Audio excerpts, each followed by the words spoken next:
Do I have everybody's attention now? In other people's hand, this is a microphone. In my hand, it is a pipe bomb. And tonight, I'm gonna lay the pipe bomb on each and every one of you on how you can get motivated and conquer your dreams that you thought were impossible to conquer. Welcome to WrestleFan, and this is Nikunj Valia, and you're watching My Road to WrestleMania, the ultimate fan experience. Get ready for the most exciting truth bombs that can change your life, or go sit behind your bean-headed wife. Pipe bomb! A worldwide stage.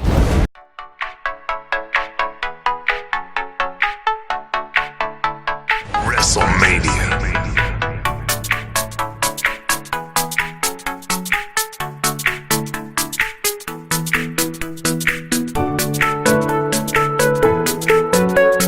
So guys, welcome to the last part of My Road to WrestleMania. पिछले 4 parts में आपने देखा कैसे Delhi to New York का मैंने सफर तय करा, क्या क्या मैंने शोज देखे, क्या क्या मेरे एक्सपीरियंसेस रहा, और एक once in a lifetime experience एक रेसलिंग फैन के लिए क्या होते हैं वो सब क्या थे। इस पार्ट में एक पर्सनल स्टोरी है कि इस पूरे एक्सपीरियंस ने मुझे कैसे मोटिवेट करा कि मैंने अपना रेसलिंग ब्रांड बनाया, अपनी फैन कम्युनिटी बनाई, अपनी फॉलोइंग बनाई, और कैसे मैंने एक ड्रीम कॉन्कर करा। तो गाइस चलिए खोलते हैं सबसे अहम पार्ट को इस सीरीज के, जो कि है chapter 5 WrestleFan and is born.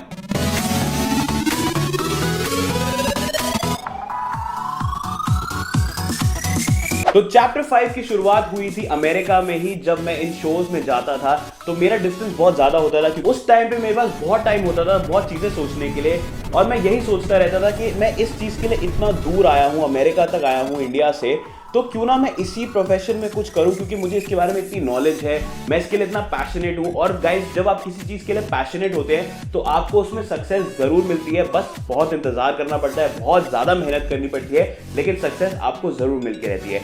क्योंकि अपना टाइम आएगा, तू नंगा ही तो आया है, क्या घंटा लेकर जाएगा। और ये सब फेस्टिविटीज जब खत्म हुई तो मैं थोड़ा सा अपसेट भी था, और इसके लिए मेरे को याद है मैं टाइम स्क्वायर में था, तो मैंने एक IGTV भी बनाई थी अपना पूरा एक्सपीरियंस सम अप करने के लिए। So this is my last day in New York City, and I'm pretty upset that the journey of America, of New York, and all the experiences of New York have finally come to an end. I will say that they were awesome. They were once in a lifetime experience, and I couldn't ask for anything better than all what I got. So summing up my USA experience, it has been truly awesome. I had a once in a lifetime experience. It was truly awesome. The energy, all the experiences that I've got, everything from 1 to 3 was so awesome. But I'm not too that upset, because tomorrow I'm going to Dublin Island, where my best friends are awaiting my arrival, and for the next 8 days it's gonna be 8-day full night party. US की trip खत्म होने के बाद मैं Dublin island भी गया था। जी हाँ, जो कि हमारी बेकी लिंच, फिन बैलर और शेमस की होम कंट्री है। वो कंट्री मैंने देखी थी, बहुत अच्छी थी, बहुत सुंदर थी, बहुत अच्छे एक्सपीरियंस थे वहाँ पे भी, लेकिन वो इसका इतना पार्ट नहीं है, तो उससे आगे स्किप करते हैं इंडिया की तरफ। जब मैं इंडिया वापस आया था तो इंडिया वापस आने के टाइम मेरे पास जॉब नहीं थी, मैं अपनी जॉब लूज कर चुका था अमेरिका के टाइम ही, मुझे याद है। मुझे याद है अमेरिका में मैं एक दिन शॉपिंग कर रहा था और मेरे बॉस का मैसेज आया था कि Nikunj, sorry, we will have to let you go because you taken a quite long leave. But I was like okay fine, whatever, this is once in life experience, jobs बहुत आएंगी। तो आई वाज वेरी ओके विद इट। एंड इंडिया वापस आने के बाद मैंने कुछ मॉडलिंग शूट्स करी, और उसके बाद पेरेंट्स के इंसिस्टेंस पे मैंने जॉब एक ज्वाइन करी, लेकिन मेरा उस जॉब में मन नहीं लगता था, बहुत दूर थी और मेरा इंटरेस्ट का काम भी नहीं था। So I was still doing it, but 3 महीने में आई वाज लेड ऑफ, और मेरे को रिसाइन नहीं किया गया, तो आई वाज लेड ऑफ। और मुझे याद है मैं ऑफिस में बैठा हुआ था, मेरे अंदर बहुत मिक्स्ड इमोशंस थे, और मैंने इंस्टाग्राम पे एक स्टोरी बनाई थी, बट मैंने वो पोस्ट नहीं करी थी। और अपनी ये जॉब भी लूज करने के बाद मैंने सोचा कि अब मैं क्या करूं। तो पेरेंट्स की इंसिस्टेंस यही थी कि फिर से एक नई जॉब ढूंढो, कोशिश करो उसी में, लेकिन मेरा मन इस बार था कि अब अगर कुछ करना ही है तो कुछ अपने पैशन से करते हैं। ठीक है, बहुत मुश्किलें आएंगी, बहुत टाइम तक हो सकता है कुछ इनकम भी ना आए, कुछ भी ना हो, लेकिन कुछ ऐसा करके दिखाऊंगा कि जो इंडिया में किसी ने ना किया हो, और बहुत ही यूनिक होगा और बहुत ही नया होगा। अब जो भी हो परवाह नहीं, तो जब मैं अपनी जॉब कर रहा था तो उसके बीच बीच में मैं इस चीज पे काम करता रहता था कि क्या हो सकता है, क्या हो सकता है। मैंने एक इवेंट के आइडिया से शुरू किया था। उस इवेंट का नाम रखा था wrestle fan and, wrestling fans और एंटरटेनमेंट का एक बहुत बड़ा इवेंट। पर फिर मैंने सोचा कि ये अनरियलिस्टिक है, ये ज़्यादा अच्छे से वर्क नहीं कर पाएगा, तो क्यों ना इंस्टाग्राम के थ्रू से शुरू करा जाए, क्योंकि इंस्टाग्राम बहुत चल रहा था और मुझे रेसलिंग फैन पेजेस का आइडिया भी नहीं था। मुझे सिर्फ अपना आइडिया पता था कि ये मेरा आइडिया है, ये इंस्टाग्राम है, इसमें क्या क्या चीज़ें एक्सप्लोर कर सकता हूँ। तो वो धीरे धीरे करना मैंने शुरू करा और फिर मैंने, मुझे याद है सितंबर 29 को रेसल फैन एंड के पेजेस लॉन्च करे थे।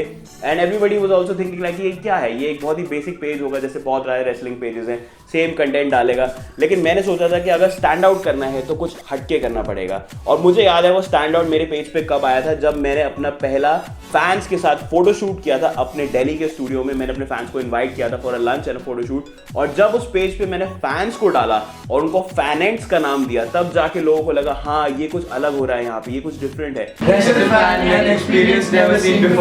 ऐसे करते करते थोड़े फैंस जुड़ना शुरू हुए, उस कम्युनिटी की बिल्डिंग शुरू हुई। और फिर मुझे याद है मैंने अपना पहला ऑन ग्राउंड इवेंट अपने स्टूडियो में किया था, जिसका नाम था गेम ऑन, जो कि गेमिंग टूर्नामेंट था, जिसमें तकरीबन 15 फैंस आए थे। पहला इवेंट था, 15 fans was not a bad sign up.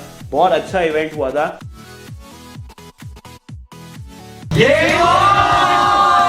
तो उस टाइम मेरा माइंडसेट ये था कि एक गेमिंग इवेंट करूंगा और ठीक है, उसके बाद फिर कुछ नया सोच लेंगे। लेकिन फैंस का रिएक्शन उस इवेंट पे इतना अच्छा था कि उन्होंने खुद पूछा था कि सर नेक्स्ट इवेंट कब होगा। तो इससे मुझे आइडिया आया कि हाँ, मैं गेम ऑन को एक रेगुलर मंथली इवेंट कर सकता हूँ, जिसमें फैंस आते जाएंगे और बहुत ही स्ट्रॉन्ग कम्युनिटी बिल्डिंग होती रहेगी। इसके चलते मैंने अगला इवेंट करा गेम ऑन 2, और वो भी बहुत सक्सेसफुल रहा, जो कि जनवरी में था। Game on! और उससे पहले मैंने अपना YouTube चैनल लॉन्च करा था, जिसमें मैंने अपना पहला पॉडकास्ट शूट किया था रेसल वाइब फैन पेज के साथ, जिसके फैन एडमिन मेरे साथ थे, और वो भी बहुत अच्छा पॉडकास्ट हुआ था बॉम्बे में। ऐसे छोटे छोटे स्टेप्स लेते हुए मैंने थोड़े बहुत इनकम कमाई, थोड़ा बहुत फैन बिल्डिंग करी और एक अच्छी डायरेक्शन की ओर चल पड़ा था। लेकिन फिर कंटेंट पोस्टिंग पे मैं ज्यादा रिलाई कर रहा था, और फिर एक सुबह मेरा एक अच्छा माइलस्टोन हिट हुआ। एक फॉलोअर थे हमारे दिबांशु नाथ करके, जो मेरा पेज फॉलो करते थे और जो WWE इंडिया में काम भी करते थे। उन्होंने WWE इंडिया के एक सीनियर को मेरा पेज दिखाया और उन्होंने मुझे एक कोलैबोरेशन ऑफर करा, जिसकी वजह से मैं पहली बार WWE इंडिया में फीचर हुआ था। और मैंने अपने साथ 15 फैंस फीचर करवाए थे रेसल फैन एंड के थ्रू। तो वो हमारा बहुत बड़ा माइलस्टोन था कि चलो कुछ करते करते ही हमारे सिर्फ उस टाइम 2000 फॉलोअर्स थे और फिर भी हमें कोलैबोरेशन ऑफर हुई थी। तो मेरे लिए वो बहुत बड़ी बात थी और मैं बहुत खुश था।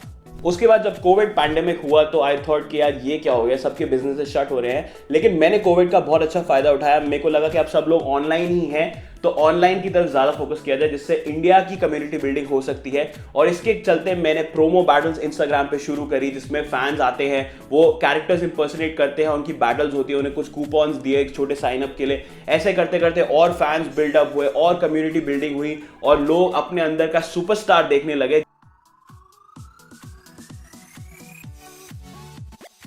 जहां आप एक नई चीज शुरू करते हो वहां काफी सारी गलतियां भी होती हैं, और ऐसी एक गलती मैंने भी करी थी रेसल फैन एंड में। जब मैंने अपनी मर्च शॉप शुरू की थी, मैंने कस्टमाइजेशन की शॉप शुरू की थी, जिससे फैंस की रिक्वायरमेंट के हिसाब से मैं उनके लिए प्रोडक्ट्स बनाता था, उनके फेवरेट सुपरस्टार्स के। तो मुझे लगा कस्टमाइजेशन तो बहुत ही नॉर्मल है और वो तो सब लोग करवाते हैं, तो I thought it was a legal business. But मैंने कुछ टाइम तक वो करा, लेकिन बाद में मुझे पता चला कि वो लीगल नहीं था, उसके लिए भी आपको एक लाइसेंस चाहिए था।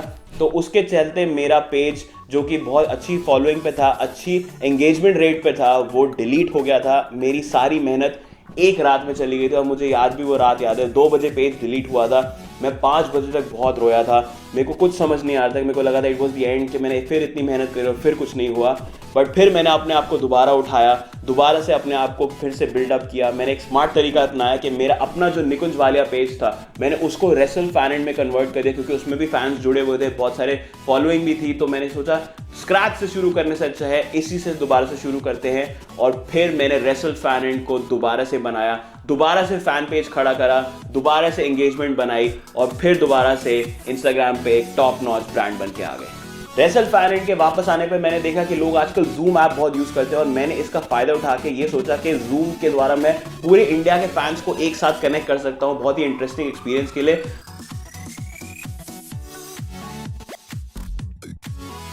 तो मैंने ब्रेनर चैलेंजेस इवेंट के साथ शुरू करा, जो कि मुझे आता है Zoom 2 the wrestling brainer event था, उसके साथ मैंने शुरू किया और उस पहले इवेंट को 35 साइनअप्स मिले थे, जो कि बहुत ही अच्छा रिस्पॉन्स था। हम आगे बढ़ते गए और Zoom इवेंट्स हमने ऑर्गेनाइज करे Zoom 3 टैग टीम शोडाउन के साथ। इन सब के बीच में मेरे साथ और अच्छी चीजें हुई कि बहुत सारे सेलिब्रिटीज ने रेसल फैन को इंडोर्स करना शुरू करा।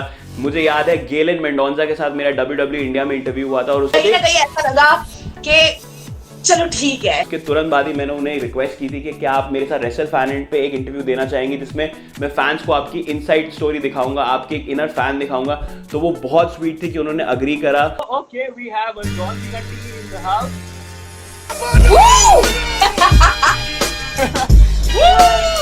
Buddy, listen, I couldn't defeat your entry, man. गेलन के आने के बाद और भी सेलिब्रिटीज जैसे कि साहिल खट्टर, साहिल वेद, जमान खान, सलिल आचार्य, मीर जोशी, ये सब मेरे साथ जुड़े। इन सारे लाइव सेशंस और 3 Zoom इवेंट्स के बाद फाइनली टाइम आ रहा था मेरे रेसल फैन की एनिवर्सरी का। 1 साल पूरा होने वाला था और मैंने सोचा था कि इस बार कुछ बहुत ही बड़ा, बहुत ही धमाकेदार, इंडिया का सबसे बड़ा फैन इवेंट करूंगा जिससे आज तक किसी ने नहीं देखा हो। और पहली world championship of the fans को मैं इंट्रोड्यूस करूंगा, जो कि पहली बार होगी। सिर्फ इंडिया में नहीं, पूरे वर्ल्ड में कहीं नहीं हुआ होगा ऐसा। इंडिया के फैंस के लिए हम इंट्रोड्यूस करेंगे the first ever world championship of the fans. So 1 महीने की कड़ी प्रिपरेशन के बाद, जिसमें मैंने सेलिब्रिटीज, स्पॉन्सर्स, फैंस सब कुछ एक साथ कर लिया और उसके बाद मैंने इवेंट का नाम रखा अनाइलेशन।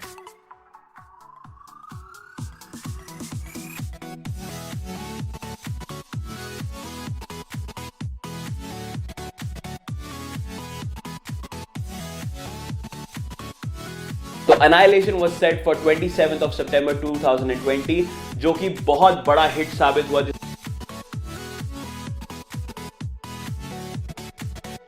Do Annihilation. सबसे हार्ड परिवार।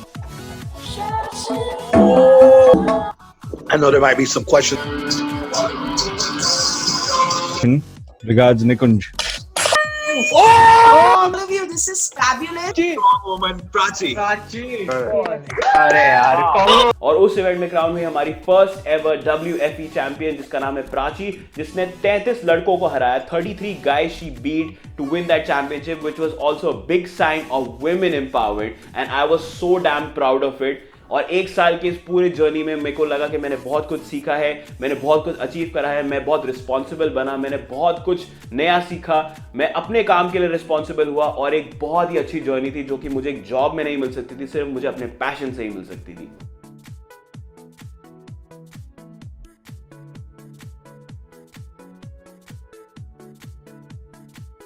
तो इस 1 साल की रोलर कोस्टर जर्नी के बाद मेरा अगला स्टेप क्या है? अगला स्टेप है आप लोगों के लिए और भी यूनिक इवेंट्स लेके आना, और भी यूनिक कंटेंट लेके आना, YouTube के ऊपर नई सी नई वीडियोस लेके आना। लेकिन सबसे बड़ा अल्टीमेट ड्रीम जो मेरा है वो की है WWE इंडिया का पार्ट बनना, क्योंकि गाइज ये सारा पैशन, ये सब कुछ WWE के ऊपर ही बेस्ड है, ये सब उनकी तरफ ही जाना चाहिए और मैं सिर्फ एक अपनी अपॉर्चुनिटी क्रिएट करने के लिए रेसल पैरेंट शुरू किया था।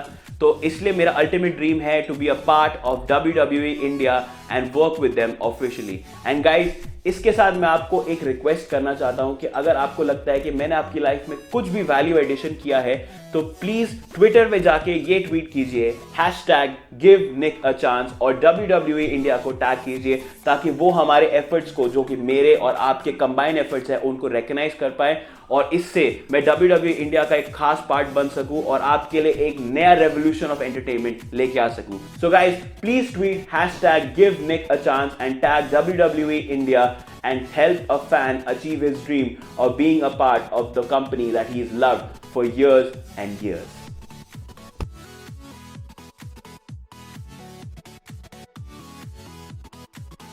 So guys, that was my road to WrestleMania Part 5. Wrestle Fan It is born. अगर आपको ये वीडियो अच्छी लगी, अगर आप इससे कुछ मोटिवेशन ले पाए, तो प्लीज इसे लाइक करें, कमेंट करें, शेयर करें और ज्यादा से ज्यादा फैलाएं, ताकि सारे फैंस इसे देख के कुछ मोटिवेशन ले पाए, वो अपनी लाइफ एक बेहतर तरीके से चेंज कर पाए और अपने ड्रीम्स को अचीव कर पाए। सो गाइज, इसी के साथ माय रोड टू रेसलमेनिया खत्म होती है और इसका मतलब ये है कि अगर एक जर्नी खत्म हुई है तो एक नई शुरू होने वाली है। Thank you so much for watching My Road to WrestleMania, the ultimate fan experience. This is me, Nikunj Walia, the founder of WrestleFan, and signing off.